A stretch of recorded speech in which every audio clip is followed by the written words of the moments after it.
Je 10 hodín. Práve som vstal, fakt teraz seriózne som vstal. Išiel som spať v jednej, Ančika mala budík na 7:15, ja som sa na to tiež zobudil, tak som si vypol svoj, ktorý som mal na 8, lebo som si myslel, že už proste, že už vstanem. A potom zrazu 10 hodín. No tak som vstal, pozrel som sa na telefón, hopa, 10 hodín. Normálne by ma štvalo, že som prespal takú dlhú dobu, keďže už za 2,5 hodiny je v podstate obed. Ale teraz som normálne rád, lebo som sa konečne vyspal. Asi prvýkrát za leto som spal dlhšie ako 7 hodín. Aj, to bolo fajn.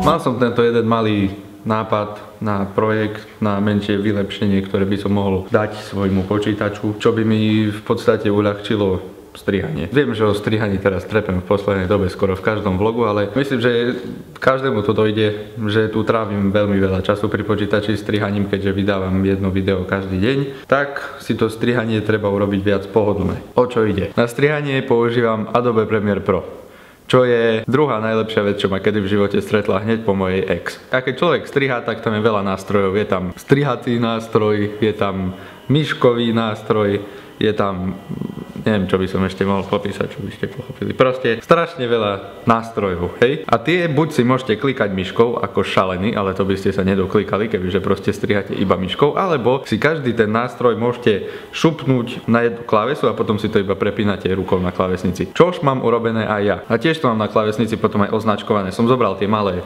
kancelárske lebky, vystrihol som z nich a perom som tam nakreslil na každú klávesu, čo kde patrí, ale po veľmi krátkej dobe to začalo ísť dole vodou, lebo proste niekedy mám, čo ja viem, zo sprchy mokré ruky, alebo proste celkovo tým, že na to ťukám deň čo deň, tak proste sa to zošuchalo a proste úplne, teraz je to úplne bách. Polka z nich zletela dole.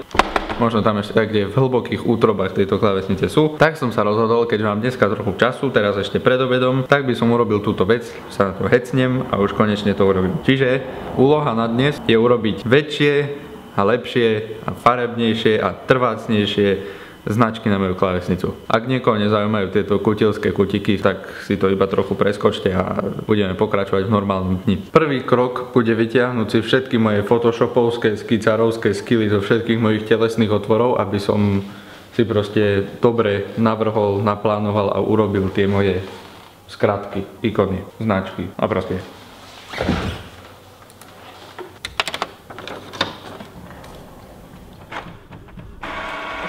Úplne prvá vec, ktorú som stvoril, sú tuto proste iba obyčajné štvorce, aby som si mohol primerať, ktorý by sedel presne na klávesu, lebo chcem prekryť úplne celú klávesu. A vyzerá to tak, že... Ja si to vystrihnem. Vyzerá to tak, že veľkosť som v celku trafil, teraz už iba skopírujem ten štvorček 1 500 000 krát, dokreslím do neho čo chcem, dopíšem do neho písmeno, ktoré je na istej klávese. Netuším, ako dlho mi to trvalo, predpokladám, že trochu dlhšie, ako som predpokladal, že mi to trvať bude. Každopádne idem to vytlačiť pomaličky.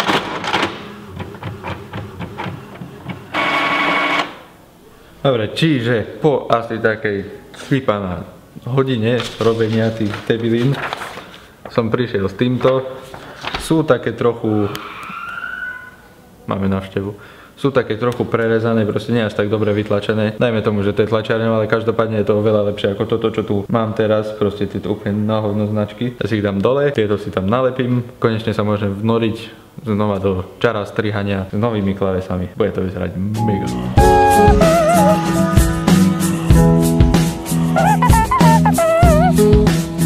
Takto budeme mať obed, čož dúfam, pretože som už celku dosť hladný.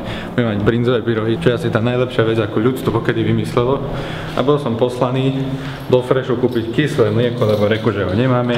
A som si povedal, že keďže je táto aktivita tak neskutočne zaujímavá, tak ju natočím. To sa nedá s týmto počasím, Cipána, však to je úplne nenormálne. Pred 2 dňami sme behali more v kraťasoch a všetkom tomto ešte teplo mi bolo. Teraz úplne naobliekaný, včera pršalo jak skrhli, Cipána, dneska fúči, ešte teraz mi je zima v tomto na celom dlhom oblečení. Už by sa to malo trochu skompletizovať, však je leto.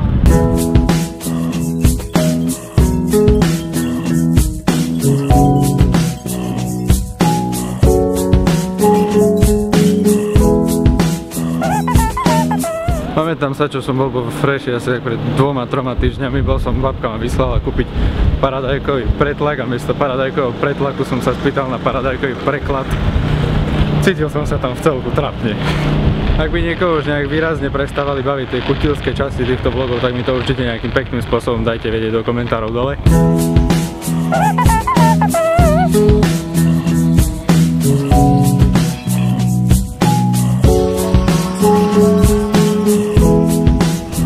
Dorazil som na zastávku električkovú. Za asi takých 20 minút mi ide električka. 10 minút mi ide električka, čakám na svojho kolegu a pôjdeme do autoškoly. Toto bude naša prvá hodina v autoškole. Dúfam, ale pochybujem, že táto bude taká, že tam len prídeme, povieme, že ahoj, ja som Janko. Že tam prídeme a povieme, že ahoj, ja som Janko, mám rád modrú farbu, mám 16 rokov, rád sa kamerujem a pustia nás domov. Silne o tom pochybujem, ale neprestávam dúfať. Tiež som zistil jednu veľmi cool vec, že tento vodičák mi bude platiť aj na malé motorky. Čiže by podľa mňa mohlo byť v celku štýlové chodiť do školy na babete alebo na niečom podobnom.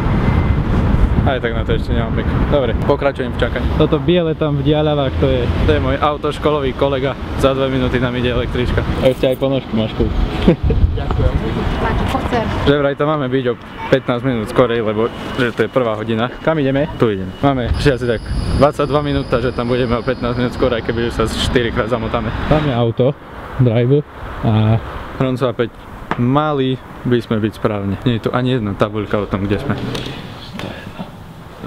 Sme tu. Našu prvú hodinu autoškoly máme veľmi úspešne za sebou. Mali sme tam prísť o 15 minút skorej. Inštruktorka prišla o 18 minút neskôr, ešte odhliadnúť od tých 15 minút. Potom nám tam dristala za aké debiliny. Môžeš sa k tomu vyjadriť, inak keď chceš potom ako mne. Nuda. Potom prišiel pán inštruktor, ktorý bol velice humorný typek a tam nám povykladal, čo ja viem, prešli sme si prvý paragraf, či aké tristy sa tam berú. No a ukončili sme to. Neviem, ako budem zvládať inak toto celohodinové hodiny. Lebo však už teraz som bol mŕtvý úplne. Električka nám odchádza až za 17 minút, tak teda ideme pešo, lebo to stihneme pravdepodobne ešte rýchlejšie. Zima je vonku veľmi. Viem, že mám mikinu v taške, ale sa mi ho nechcelo vyberať. To už je teplejšie. Nikto nie je doma? Bolo povedané, že o 6:00 pôjde mama s nejakou kamarátkou na pizzu a zrejme pôjdu aj deti. A teraz je za 5 minút 6 a už tu nikto není. Čiže už asi teraz mi napísala pred 17 minútami SMS-ku.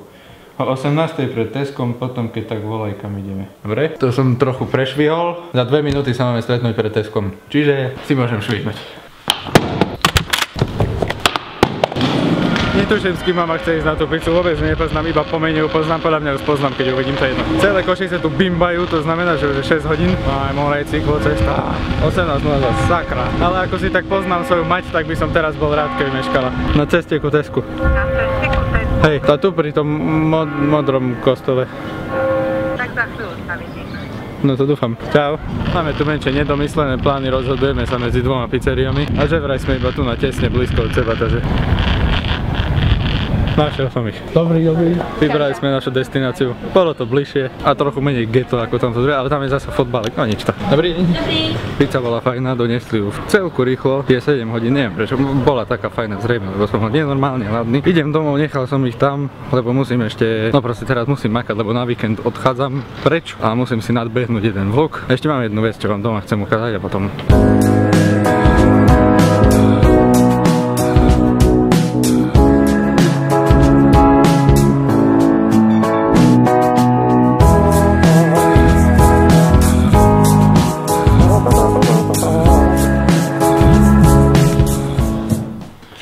Ak to práve sleduje niekto, kto je veľmi hladný, tak som vážne vrúcne ospravedlňujem, ale nešlo mi neukázať tento skvost, čo nám mama upiekla.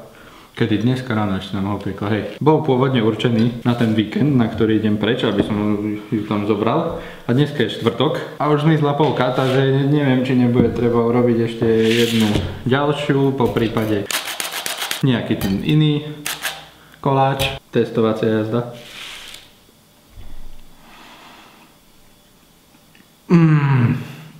A ešte s tým kilom cukru. Ty kokos.